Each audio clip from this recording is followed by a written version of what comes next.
Good afternoon. I want to welcome everybody to our hearing this afternoon. Fiscal year 2018 priorities and posture of missile defense defeat programs and activities. We have an esteemed group of witnesses with us today. They're Mr. Todd Harvey, Acting Assistant Secretary of Defense for Strategy, Plans, and Capabilities, Vice Admiral James Syring, U.S. Navy Director of Missile Defense Agency, Lieutenant General James Dickinson, Commander, Joint Functional Component Command for Integrated Missile Defense, and Commander of U.S. Army Space and Missile Defense Command, Army Strategic Forces Command. And Mr. Barry Pike, who has the best accent on the panel, is Program Executive Officer, Army Missiles and Space. And before I get started, I want to take the Chairman's prerogative for a minute. For almost 37 years, Vice Admiral Syring has served his country in uniform. Members of the subcommittee are most familiar with him as Director of the Missile Defense Agency, which he has led since November of 2012. I remember the problems with the prior leadership of MDA and the devastating impact on its morale back in 2012. That has all changed under Admiral Syring's leadership. I think there's no better testament to his service and leadership than the recent ground-based mid-course defense system test against an ICBM class target. With everything that's going on in the world, this success sends a powerful and unmistakable signal to allies and adversaries alike that we will defend ourselves from ballistic missile attack and the threat of attack. Admiral Syring, we thank you for your service and very much hope it's not complete yet. With that, because we were called for votes, we're on a shorter timeline, so I'm going to dispense with my opening statement and yield to my friend and colleague from Tennessee for any opening statement that he may have. Thank you, Mr. Chairman. I would like to add my praise for Admiral Syring for his wonderful career so far in the military. We hope it continues.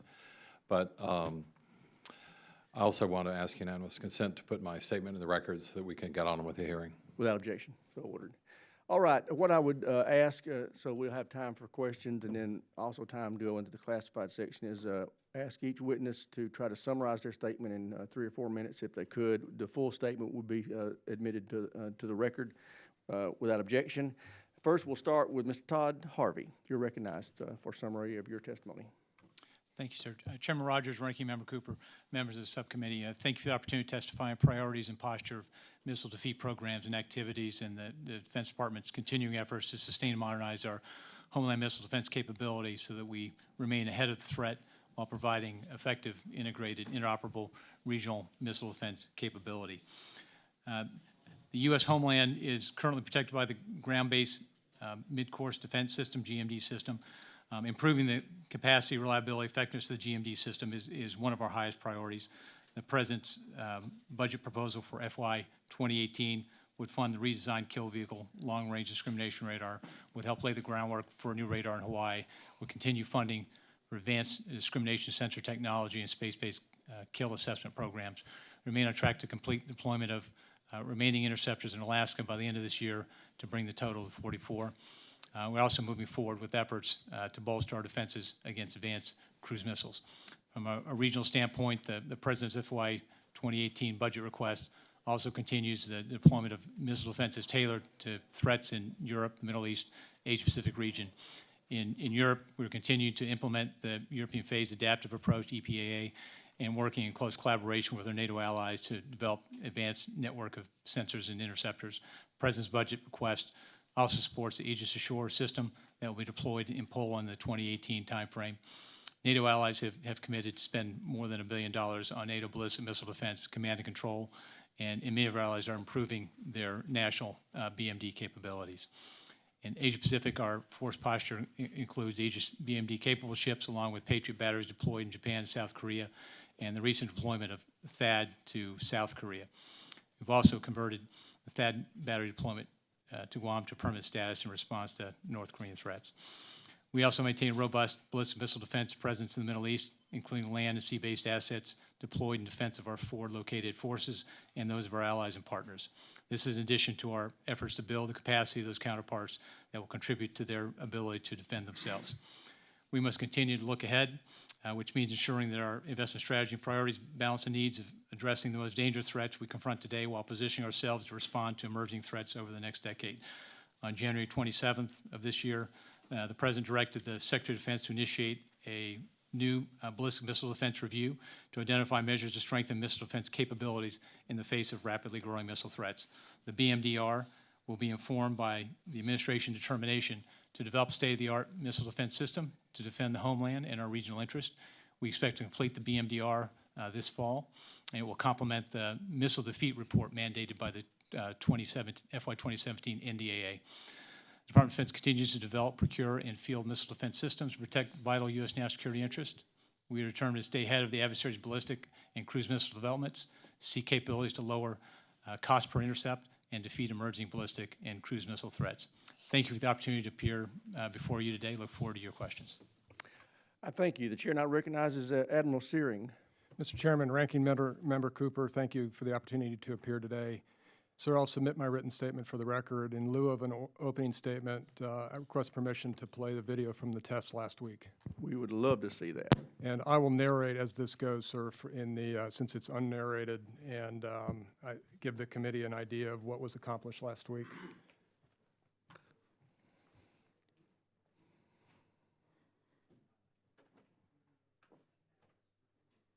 Test was conducted on the 30th of May out in the Pacific. Here's a blue water chart that depicts the test construct.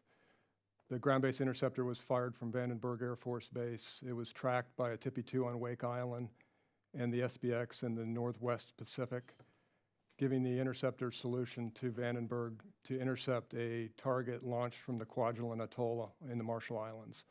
The red indicates the target flyout, and the green indicates the GBI from Vandenberg. Here's a picture of the target lifting off from the Kwajalein Atoll in the Marshall Islands, 5,000 miles away from the coast of California.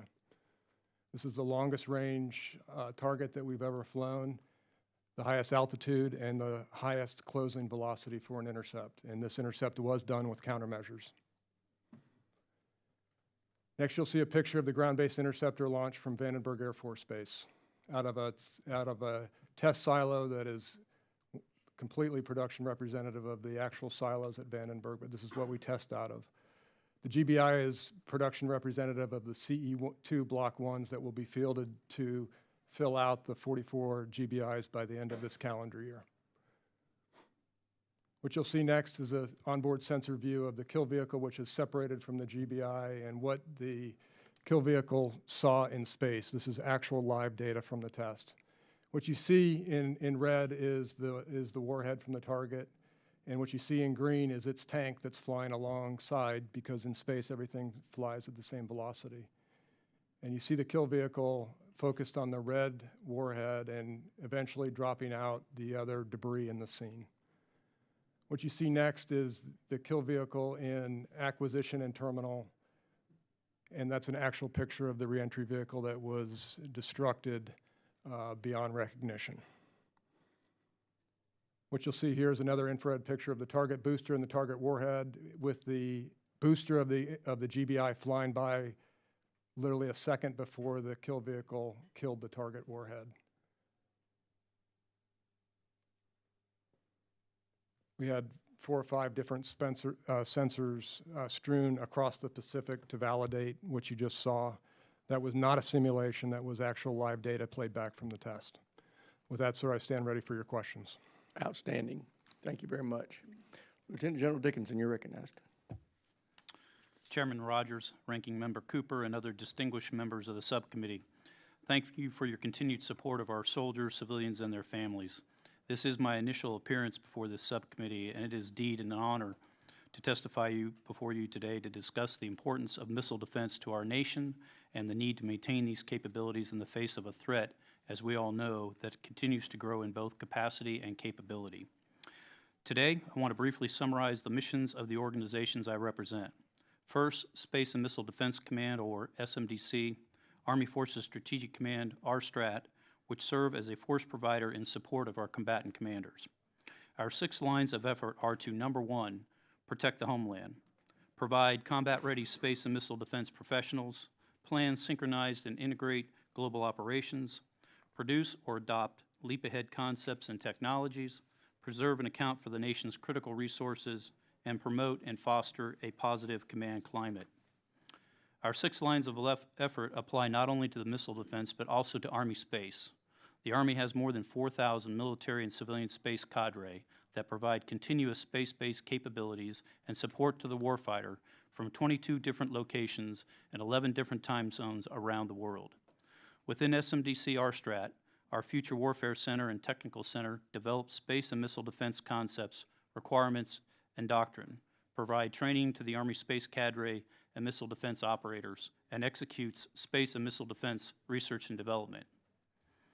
I also represent the Joint Force Component Command for Integrated Missile Defense, or JFCCIMD, which supports U.S. Strategic Command in integrating and synchronizing our global missile defense operations.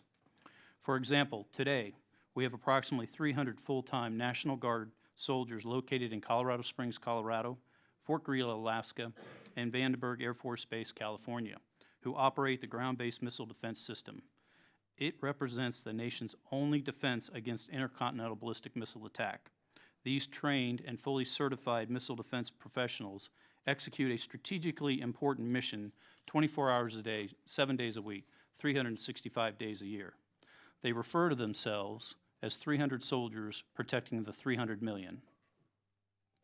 Additionally, in support of U.S. STRATCOM, JFCCIMD executes the following key tasks: synchronizing operational level planning, supporting ongoing operations, integrating training exercises, test activities globally, providing recommendations on the allocation of low-density, high-demand missile defense resources, and advocating for future capabilities. As reported, the missile threat continues to grow, both in terms of numbers and sophistication. We as a nation must maintain our current readiness posture and continue to increase our capabilities to address future threats. Finally, I'd like to highlight the challenges we face today cannot be addressed without the dedication of our greatest asset, our people.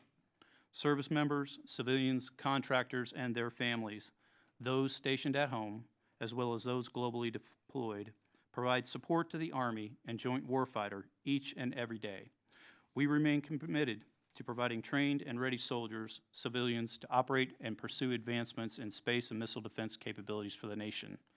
This committee's continued support of missile defense operations and the men and women who develop and deploy our systems is essential. Again, I appreciate the opportunity to discuss our nation's missile defense capabilities, and I look forward to addressing your questions. Thank you. Thank you. Mr. Pike, you're recognized. Thank you, sir. Chairman Rogers, Ranking Member Cooper, and distinguished members of the subcommittee, I'm honored to appear before you to testify on missile defense and to thank you for your continued support of our people and our mission at Program Executive Office for Missiles and Space. Support to our warfighters and their readiness remains our #1 priority. I lead the material development, production, fielding, and sustainment support for assigned missile and space systems for the Army. This includes the centralized management of Army air and missile defense, long-range precision fires, close combat, and aviation missile systems, as well as designated space programs. In today's complex, dynamic, and volatile security environment, Army air and missile defense is a key strategic enabler. As such, our focus continues to be on providing warfighting solutions to the Army, combatant commands, and international partners across the operational spectrum. We accomplish this by working closely with other military departments, the Missile Defense Agency, the Army Space and Missile Defense Command, to support joint integrated air and missile defense capabilities. Mr. Chairman, Ranking Member Cooper, and members of the subcommittee, I look forward to addressing your questions. I thank all the witnesses for their statements, and I'll recognize myself first for questions. Admiral Syring, we have seen at least 78 ballistic missile tests by North Korea since Kim Jong-un came to power. More than 60 of these are assessed to be successes. It appears that he has had success with solid fuel ballistic missiles, including those launched by submarines and on the ground, and he may have recently shown that he can build a reentry vehicle that can survive reentry. In an unclassified setting, I have to ask, does this budget request allow us to remain paced comfortably ahead of the threat? And secondly, if we fully fund your request and it remains at the same level of funding, less than $8 billion a year, of which increasing amounts are procurement and O&M, not research and development, will we continue to stay ahead of the threat, or is it moving faster than we are? Sir, with the work of this committee and others and the support of Congress, I would not say we are comfortably ahead of the threat. I would say we are addressing the threat that we know today. And the advancements in the last 6 months have caused great concern to me and others in the advancement of and demonstration of technology of ballistic missiles from North Korea. It is incumbent upon us to assume that North Korea today can range the United States with an ICBM carrying a nuclear warhead. Everything that we are doing plans for that contingency, and in addition to looking ahead to what might be developed and what is possible over the next 5 to 10 years. In an open setting, to the extent that you can, would you characterize what North Korea has been doing for the last 6 months? They have been not only testing at an alarming rate in violation of international law, but demonstrating technology that feeds development of longer range missiles and more capable missiles as well.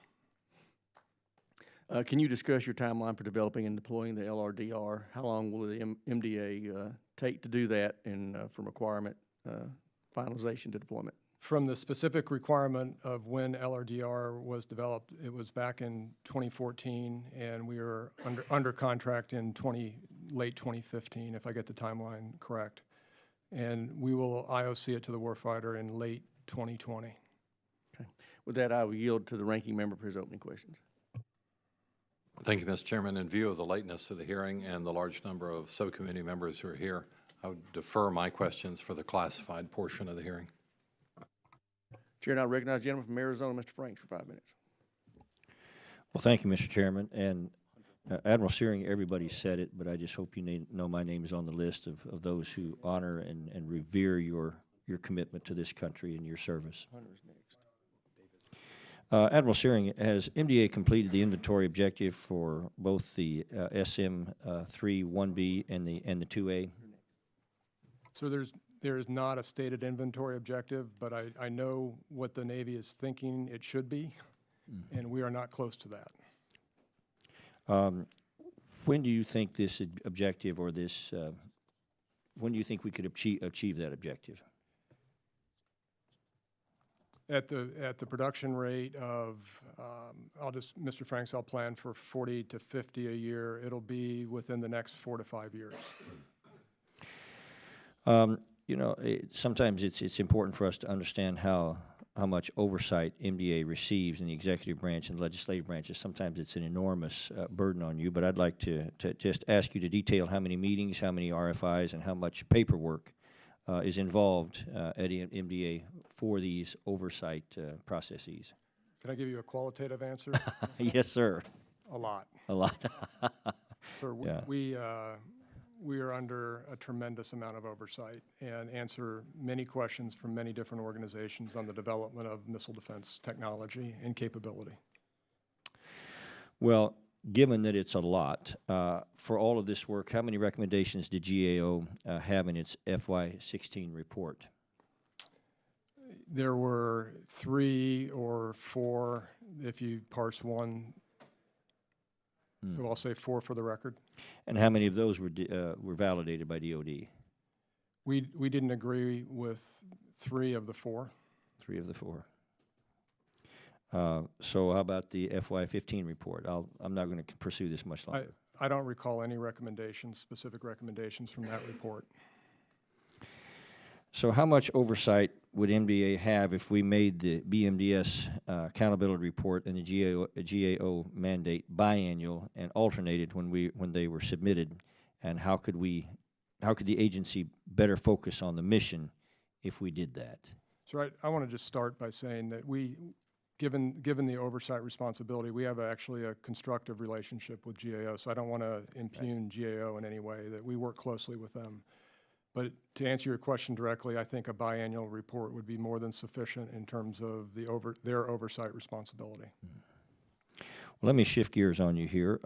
How long do you think it will be before the GMG system has operational spares to ensure we maintain 44 GBIs at all times? So it'll be post-2020 when we have a redesigned kill vehicle available for procurement.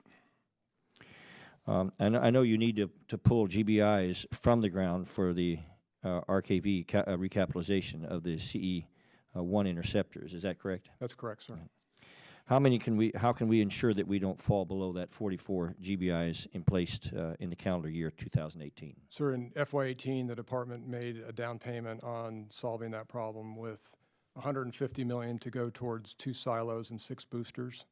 That would two silos additionally up in Fort Greeley. And there'll be a tail to that in FY19 and out to complete that work, but the department's taken steps to address that shortfall where if that were funded and supported by Congress this year, and when the department funds the tail, plans will be in place to not dip below 44 for any length of time. So that means you'll start buying GBIs again to add into our inventory when? We will buy boosters, sir, starting this year, and we will buy the silo materials starting this year as well. Well, Mr. Chairman, that's all I have, and just again, thank you for your service. Thank you, sir. I thank the gentleman. Chair, and I recognize the gentlelady from California, Ms. Davis. Thank you, Mr. Chairman, and I appreciate your all being here. This is one of the, I've been on this subcommittee now for a few months, and so I haven't had a chance to work with all of you. I wonder if we could go back just to the GAO report for a second, though, Admiral, because we have certainly focused on improving our acquisition strategies. Been great concerns about that, as you well know, and certainly the GAO report that recently came out looking at 16 suggested that the fact that you didn't agree with at least 3 of those recommendations was, perhaps somewhat telling, and they were looking for more agreement with that. So could you please share with us why, in fact, you weren't in agreement with at least 3 of those? And I know that they did overlap just to a certain extent. Could you speak to us a little bit about that? Because we're trying to figure out why not implement some of those. A lot of them had to do more with transparency, I believe, and the comments that were made were, well, we'll take a look at this, but, it was a little bit of a dismissal. Help us out with that, please. Ma'am, let me the history just quickly is we in the past have, up to this point, have agreed with most, if not all, of GAO recommendations. So it's not a matter of we've never agreed. We just felt strongly, department felt strongly in a couple of different areas. One was the recommendation that the CAPE approve acquisition strategies. The CAPE is a voting member on acquisition strategies to the Undersecretary of Defense for Acquisition Technology and List. So their vote is heard in that forum, but the acquisition strategy approval is the responsibility of the former Mr. Kendall position in terms of approving acquisition strategies for not only me, but other parts of the department. And the department felt that was not in the CAPE's area. The other point, and the other example was on cost modeling and schedule modeling. We have a very detailed test schedule tool that we use to plan tests and to forecast tests. We also use a very detailed cost model to roll up tests. Where I would agree with one part of their assessment is that there is more fidelity that could be applied specifically in different parts of the test. But we, I think, have done a tremendous job given the budgetary pressures, which has pressurized the test program, frankly, over the last 4 or 5 years in replanning and conducting tests. I would note, ma'am, that they said that in FY16, we delivered 100% of the capability that was planned. So those are just two areas, I wouldn't say of firm disagreement, ma'am, but we had other methods to get at where their recommendation was coming at. So the fact that they may have said there were challenges in meeting the test schedule, you think was perhaps...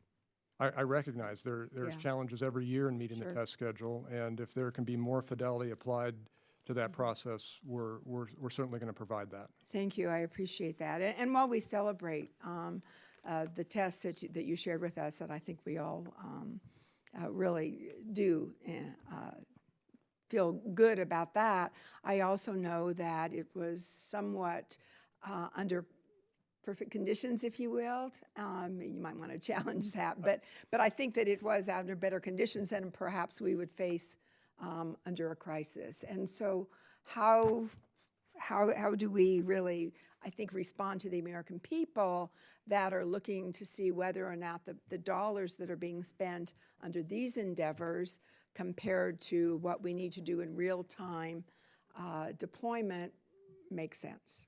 Ma'am, let me, if I can, just have a point of discussion on that, and I'll then turn it over to General Dickinson, who is the warfighter responsible for the actual execution of the test, which the soldiers did.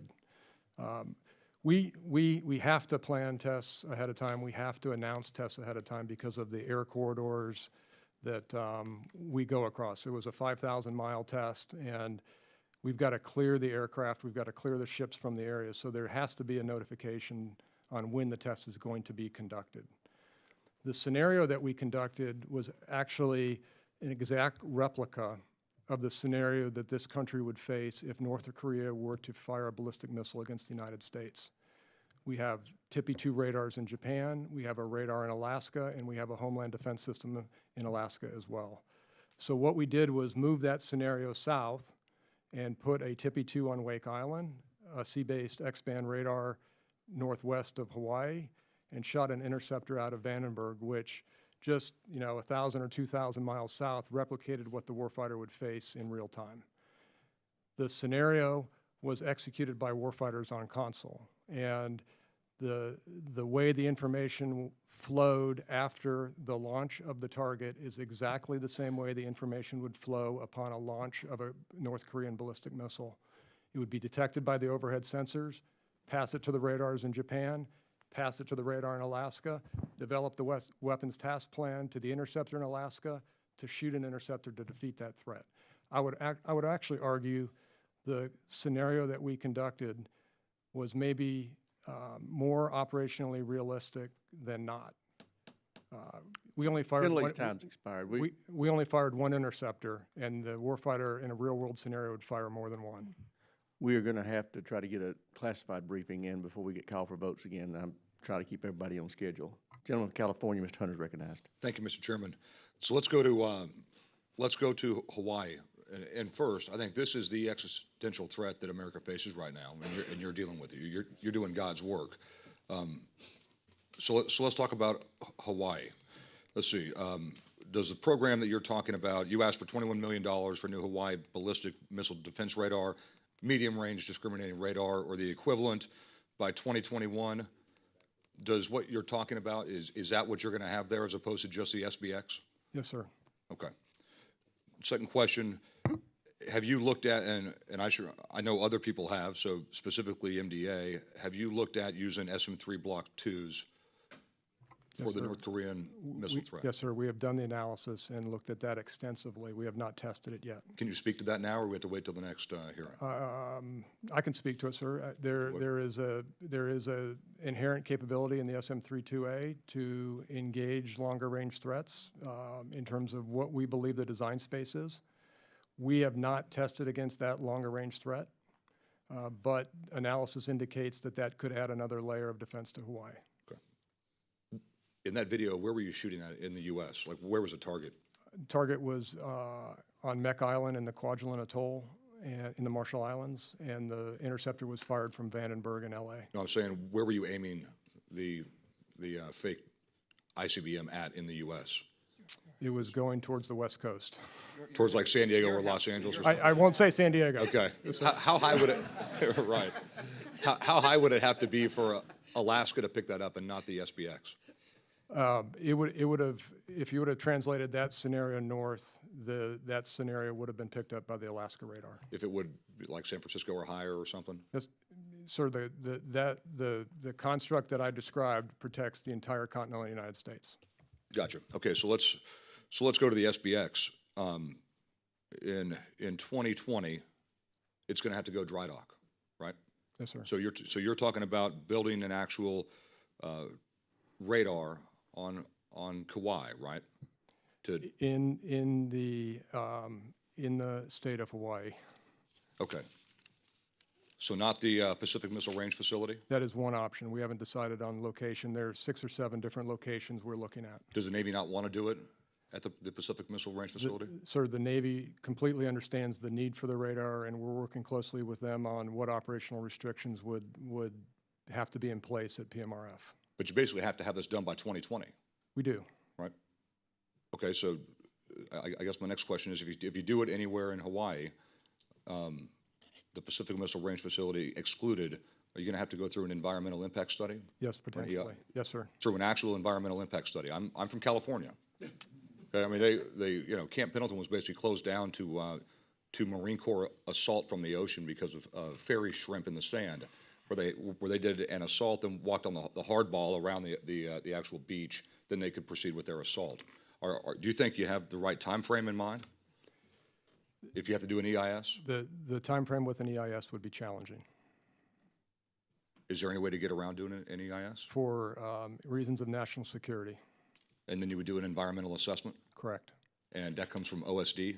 That's correct. Okay, so you could say, because of national security and pressing existential threat to the United States reasons, we can bypass that. That is my recollection of the options we have. But Do you have to use an EIS if you go on PMRF? let me take that for the record, sir. Okay. The answer is yes? Yes, okay, the answer is yes. We got it. Okay, last thing is your MILCON budget request for the radar that will be in place before the SBX has to go into dry dock, right? You have a date of 2021, yet you have a planned IOC date of 2023, assuming a fully installed, integrated, and tested system. Question is, how does this time frame from initiation of MILCON to initial operational capability compare to like the LRDR? Very similar. Okay, so you're happy with the time frame of the SBX going away, which is what you use for this test. The SBX going away and you having a medium range radar in place on the ground in Hawaii to take its place. Sir, I would just offer a little different perspective. SBX, in my opinion, will not go away in 2020. Okay. It's got to go into a dry dock, and we've got to manage that operational risk. But the decision for SBX to go away will be both the NORTHCOM and the PACOM commanders' call. So you could press that off, they could press that off if they had to by a year or two? Absolutely. I got you. Okay. Thank you, Mr. Chairman. Thank you. Gentleman's time's expired. Chair now recognizes the gentleman from Texas, Mr. O'Rourke, for 5 minutes. Thank you, Mr. Chairman. Admiral Syring, I appreciate being able to see the video. That was incredibly helpful to understand what we're talking about. Can you talk about, we obviously saw success in the ICBM being destroyed. Can you talk about any concerns you have with the performance that you can share in this session? Yes, sir. This, in no way should the committee take away that this is the final step and we're stepping away declaring success. We have been on a journey over the last at least 5 to 6 years to improve the reliability of the entire system. Sir, as you know, the system was fielded very rapidly back in the early 2000s without a proper system engineering cycle or production engineering cycle because of what the president deemed, and correctly so, that some defense now is better than no defense. What was said back then was we need to work to improve the system over time. And I've stated openly in this committee and others that I have reliability concerns with the system that have been systematically addressed in large part over the last, I'll say, 6 years, bit by bit. It's just not the Interceptor, it's the entire system. We are not there yet. We have continued work with the redesigned kill vehicle. We have continued work with the reliability of the other components of the system to make it totally reliable to give the warfighter options on shot doctrine in the future. I've been very open about that we are not done yet. Let me ask you about that. The president has talked about an expanded missile defense system. You've talked about, in response to one of the questions, that if I could characterize your answer, we may be keeping pace with the threats, but perhaps not as quickly or as effectively as you would ideally like. What did the president mean by expanding missile defense systems? Is the video you showed us, does that satisfy his interest in expansion? So I don't know. I have not talked to the president specifically about this, but I do know that the Ballistic Missile Defense Review that he has chartered, the Secretary of Defense has chartered, will look at this exact question in terms of not only the capability of the current interceptors, but the capacity question, and do we need more and where do we need more? Let me ask you this question, forgive the ignorance in the question. I'm also new to this subcommittee. How good can we get at missile defense, not speaking technologically, but in terms of either treaty obligations or concerns about upsetting any balance or deterrence considerations that we already have? So if I can, I'll give you my perspective of a military officer, and then I'll hand it to my policy friend, Mr. Harvey, to expand further. But I got asked that question a couple weeks ago about missile defense being destabilizing. And my answer to that was the only thing provocative and destabilizing are North Korea's actions. What about with Russia? I guess I'm specifically asking about. I'll let Mr. Harvey take that. So as you know, you're alluding to, I mean, the Russians have expressed concerns about our missile defense capabilities. I think we have, for the past 50 years, sort of recognized deterrence as sort of the basis for strategic stability in terms of defense of our homeland. In terms of defense of our forces in a regional context, I think to the extent that the Russians pose a threat to those forces, that we feel we have not just a right but an obligation to provide the defenses that we need to protect those forces, and we won't let ourselves be cowed by complaints or threats or accusations from the Russians. Yeah, and I'm not suggesting that we should. I think I'm just trying to get an understanding of the parameter of how far we can take this within current considerations. It may be a question for a longer conversation. Perhaps on the same theme, how effective are Russian missile defense systems comparable to ours? Sir, if I could take that to the classified session. Okay. I'll have that same question for other countries. I'd feel more comfortable. Thank you. Thank you, Mr. Chairman. I yield back. Chair now recognizes the gentleman from Alabama, Mr. Brooks, for 5 minutes. Thank you, Mr. Chairman. Admiral Syring, I understand that the Missile Defense Agency and the DoD Director of Operational Test and Evaluation both agree that a multi-year procurement of the SM-3 would make sense, and given common components, that adding a multi-year procurement of SM-6 may also make sense. Is that right or is that wrong? I agree with that assessment. Why? The two interceptors are manufactured in the same location. There must be synergies between the two production lines. We have proven on the Navy side, I'll speak for the Navy, a very, very successful track record with SM-6 testing. And its technical baseline is mature enough, is absolutely supportive of a multi-year. The SM-3-1B will go through its final intercept testing as part of Formidable Shield 17 in the September-October timeframe, and we're confident that given that test, both the SM-3 and the SM-6 will be ready for the department to certify multi-year procurement. At least that will be my recommendation. Next question. Please describe the Joint Emergent Operational Needs submitted by U.S. Forces Korea Commander Brooks in February of this year. I understand it's been endorsed by Admiral Harris at the Pacific Command. Is that correct or incorrect? That's correct, sir. And what is the plan to provide this capability to the commander of U.S. Forces Korea? Will you or your successor seek a reprogramming to accomplish this effort, or have you included it in your budget request for FY18? Sir, it's an emerging capability. I just returned from Korea last night talking about the document and potential material solutions, and I would defer that discussion, given the environment, to the classified environment. And this next question is for any witness who would like to pick it up. The ground-based mid-course defense system in Alaska and California is the missile defense system that protects the United States from long-range ballistic missile attacks. Should the American people have confidence in its ability to defend the United States? Congressman Brooks, the American public should have absolute confidence in it. I have confidence in the soldiers that man and operate the system. I have confidence in the system itself. and I've got great confidence in the relationship we have with the material developer, Admiral Syring, and MDA in that regard, but absolute confidence. Given that North Korea seems to also be advancing both their capabilities and perhaps numbers of missiles, do you have a judgment as to whether we will be ahead of the game in 2020? I think at this point we will, given the current program of record, and I'll defer to Admiral Syring to talk about it and what the capabilities are that we're progressing with, I think we will likely be.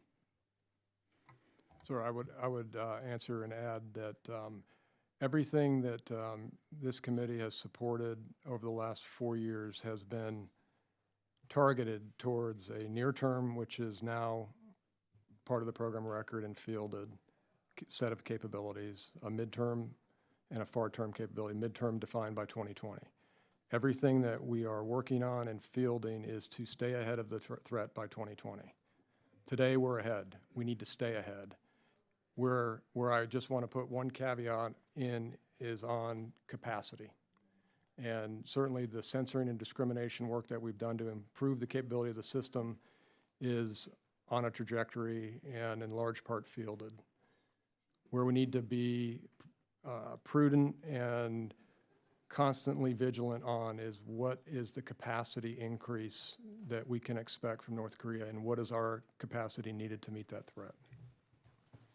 And I can assure you, sir, as part of the BMDR, all of that analysis and intelligence estimates will be balanced to come up with a recommendation from the department.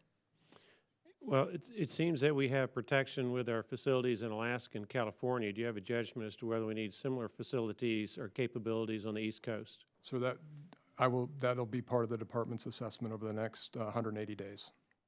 Thank you, gentlemen. Mr. Chairman, I yield back. Thank the gentleman. Chair, and I recognize the gentleman from New Jersey, Mr. Norcross, for 5 minutes. Thank you, Mr. Chairman, and there's a couple of items I want to follow up on from my colleagues.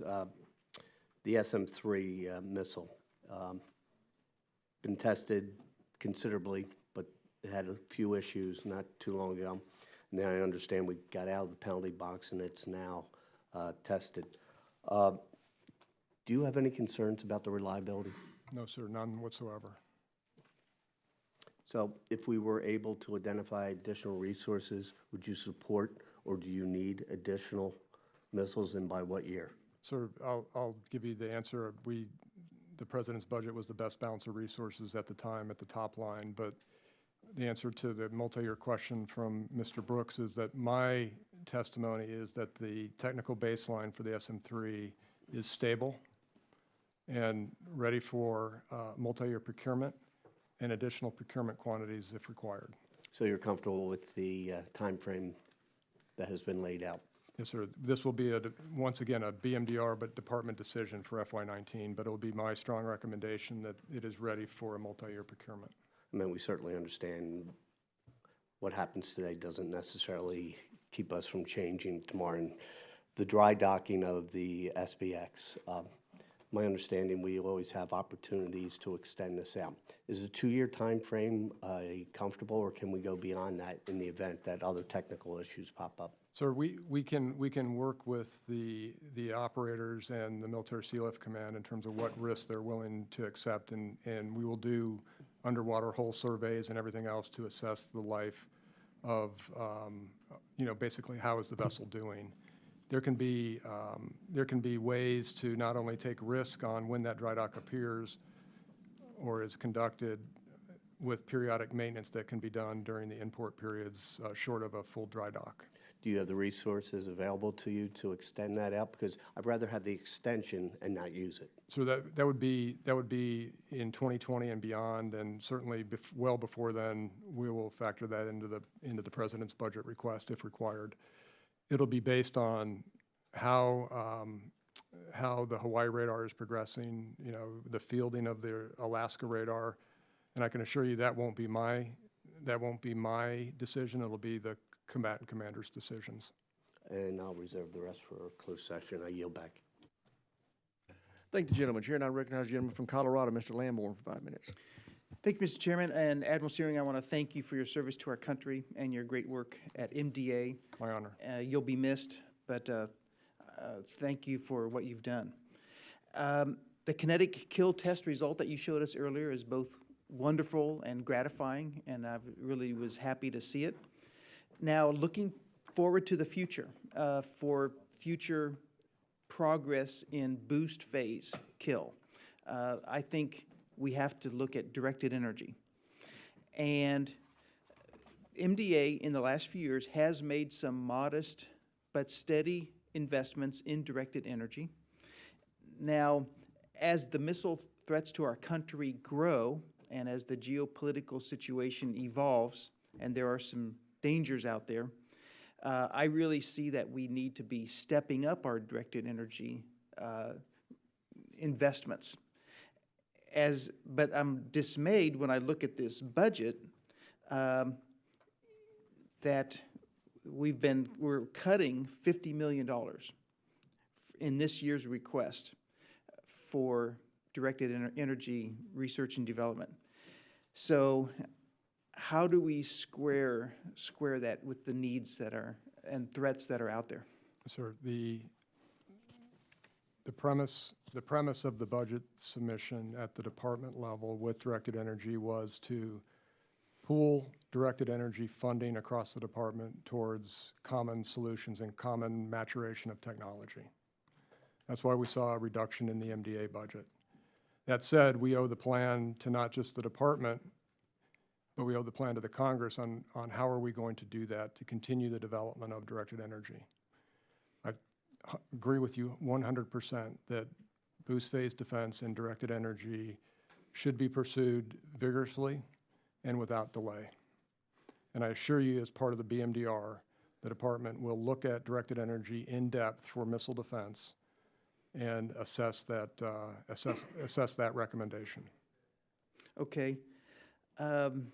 Would you appreciate this committee reviewing that part of the budget and scrutinizing it very carefully? Sir, as you're entitled to with congressional oversight, of course. Okay, excellent. Now, shifting gears, what can you tell us in open hearing about the Iranian threat and our efforts in Europe with sensors and radar and interceptors to deal with that threat, given the fact that we don't have an East Coast site as of yet? I would let me be very careful here. I would put in perspective first the threat piece of Iran versus North Korea. There is no comparison in terms of the amount of testing that we've seen with North Korea, both in range and capability, to what we have seen in Iran over the last 6 to 8 months. It's night and day. So our priorities on focusing towards a North Korea threat have been exactly right. That said, we cannot forget about Iran and what they are capable of doing in terms of longer range space launch vehicle technology and shorter range missiles that they possess, both land-based and anti-ship ballistic missiles as well. We, as part of the BMDR, need to look both ways when we assess our capacity on where the capacity is located, both in Vandenberg and Alaska, and what a potential East Coast site could bring in terms of not only numbers, but battle space to the warfighter. And shoot opportunities with the right assessment capability to go along with it. Okay, thank you very much. Appreciate your service once again, and I yield back. I thank the gentleman. Admiral, to be clear, was it your best military judgment that funding be cut for FY18 on directed energy? No, sir, that was not my best military advice. Thank you. Chair, and I recognize the gentlelady from Hawaii, Ms. Hanabusa, for 5 minutes. Thank you, Mr. Chair. Admiral Syring, I just would like to get an orientation here. So from the time, if you can say this in open session, from the time the ICBM was launched from Kwajalein, how long was it before the Vandenberg Interceptor was launched? About 10 minutes. Then can you tell me where exactly did they intersect? Was it like close to Hawaii, closer to the West Coast, closer to the point? It was about 2,000 miles west of California, but further to the north of Hawaii. And the when the test was done and the interception took place, was it always anticipated that that would be the route that more than likely, I assume, that a missile, if launched from Korea or North Korea, would take? Was basically the assumption made? Yes, ma'am. In terms of being able to replicate the operational architecture down on the test range, which we did. Now, one of the things that also, in your statement, you talked about the radar, I think Homeland something radar for that, I don't know what the whole acronym was, for Hawaii. Now, how long would, assuming that that radar is in the 2018 NDAA and then appropriated accordingly, how long is it expected for that radar to actually be built? If the funding, is authorized and appropriated, we would then immediately do the aforementioned site surveys and finalize a site and the aforementioned environmental impact studies in parallel to prepare for a competition industry-wide for procurement of that radar.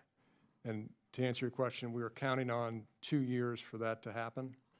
And the reason I was hedging on the environmental study is that sometimes that can take longer than that. And though a lot of people assume that PMRF on the island of Kauai is probably the most logical place, I assume that there are criteria which may place it somewhere else, and that's why your response was as your response. I mean, we have 8 islands, and I'm assuming that you're looking at more than just Kauai as a site. We are, yes, ma'am. The other thing is, in your statement, you speak to the fact that, if I can find it, that the Pacific architecture that increased the defensive capability of the GBIs for the enhanced defense of Hawaii. Now, the GBIs are the ground-based interceptors. So when you say the enhanced GBIs for Hawaii's defense, what exactly do you mean by that? There are, I'm sorry for the acronyms and the descriptors, but we talk about the GBIs as capability enhancements. Roughly the first 20 GBIs, which are the oldest GBIs, are referred to as capability enhancement 1s. Capability enhancement 2s were for simplicity's sake, comprised the next 10. And then capability enhancement 2 block 1s comprise the balance of the 44. So the capability enhancement 2 block 1, which was tested, is the very latest GBI configuration, which will be fielded before the end of the year. If I recall the testimony correctly, though, the 44 is Alaska and Vandenberg. That's correct. That's correct, right? Yes, ma'am. So when you talk about the capability of GBIs for enhanced defense of Hawaii, you're talking about Hawaii being defended from those locations. From Alaska, yes, ma'am.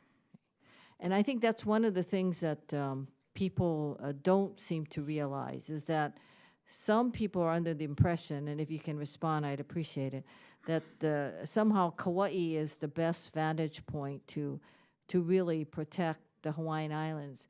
But in actuality, it is my understanding that it may not be the best location, that it is either north of Kauai or some other location like Alaska or Vandenberg maybe that would be the better location because of the where of an ICBM would track. Would that be correct? Yes, ma'am. For GBIs at Alaska, that would not be that would certainly not be a recommendation of mine. I mean, GBIs in Hawaii would not be a recommendation of mine. Now, the defense that we get from Alaska in a orthogonal or a crossing trajectory is very good in defending Hawaii today. Thank you very much, Mr. Chair. You yield back. I thank the gentlelady. Chair now recognizes the gentlelady from Wyoming, Ms. Cheney, for 5 minutes. Thank you very much, Mr. Chairman, and thank you as well to all of our witnesses for your service and for being here today. Admiral Syring, there's been some conversation, some discussion about strategic stability, which is a crucial issue. But I think it's important to note that it's not the United States that's violating arms control treaties or talking about escalate to win. That's Russia.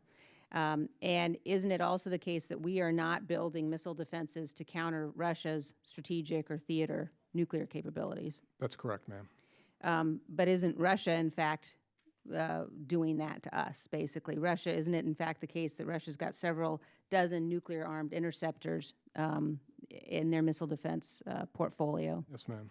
That are particularly aimed at attempting to defeat, any potential U.S. nuclear attack? I can answer that in the classified session. Yes, ma'am. All right. And hasn't China also been developing ballistic missile defenses with an intent to counter our offensive weapons? There have been developments in that area. And so when we hear China and Russia talk about the United States upsetting strategic stability, isn't that in fact somewhat hypocritical? In my opinion, yes. And then a question for all of the witnesses. At a May hearing of the Senate Intelligence Committee, when asked whether Russia is using active measures to undermine U.S. nuclear modernization and missile defense efforts, the Director of Central Intelligence stated on the public record, yes, they are. So I'd like to ask all of the witnesses on the record, do you agree with this assessment? I'll start with you, Mr. Pike. I don't know that I have any firsthand knowledge of that, ma'am. Ma'am, I have not seen that or have firsthand knowledge of it. Ma'am, me neither at this point. I can't comment. Okay, thank you. I share the position of the other panel members. All right.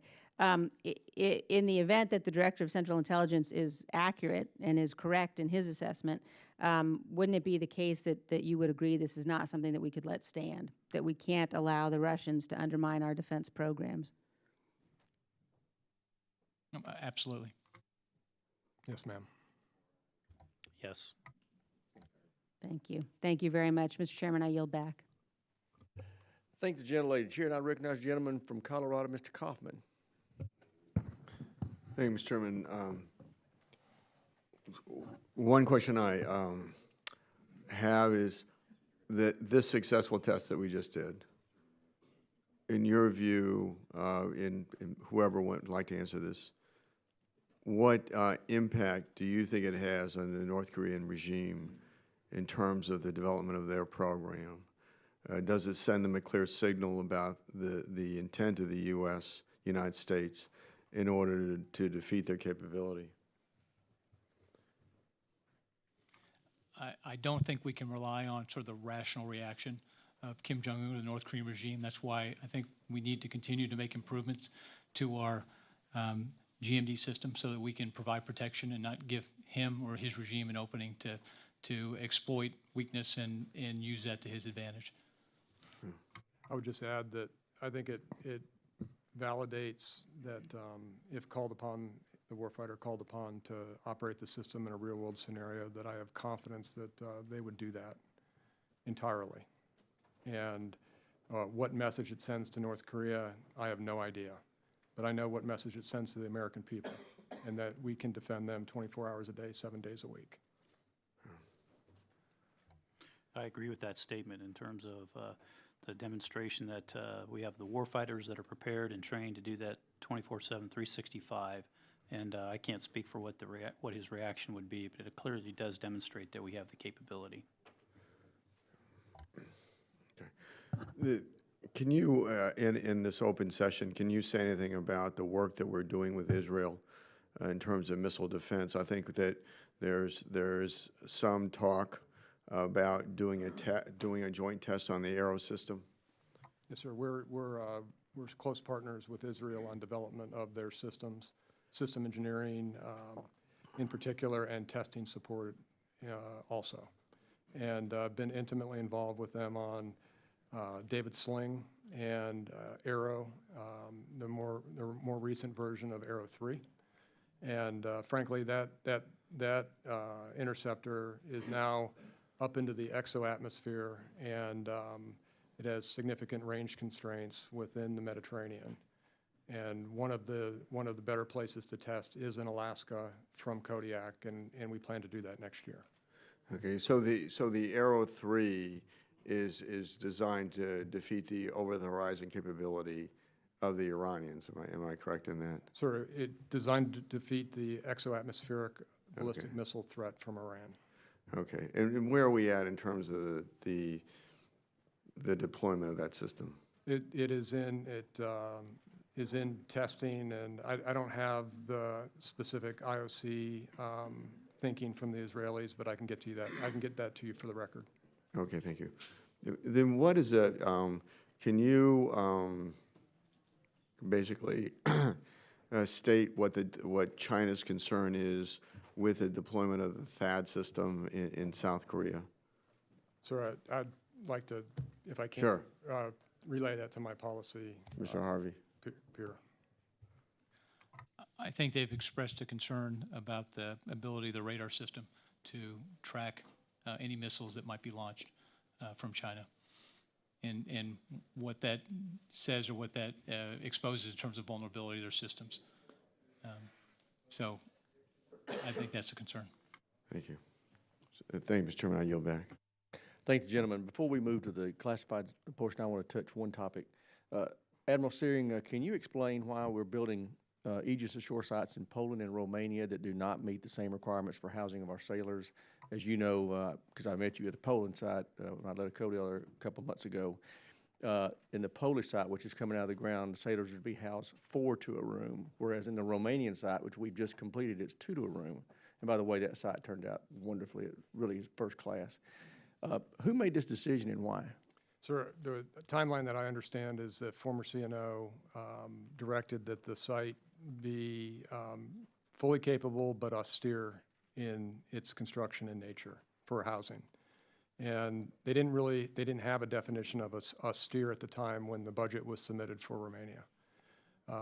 The Unified Facilities Code from DOD grappled with what is the definition of austere and came out with that guidance in 2013, which formed the basis for the Poland military construction request. It's not a satisfying answer, but that's the timeline. Well, does this make sense to you, and what does it mean for morale, given that we're going to save less than 2% of the cost on this site at the Poland location? Sorry, from the Navy standpoint, I can't speak to that, but certainly the message is being sent to the sailors in Poland versus the sailors in Romania that it's different. Yeah, and it's inexplicable and indefensible. With that, we will recess and go into classified setting now.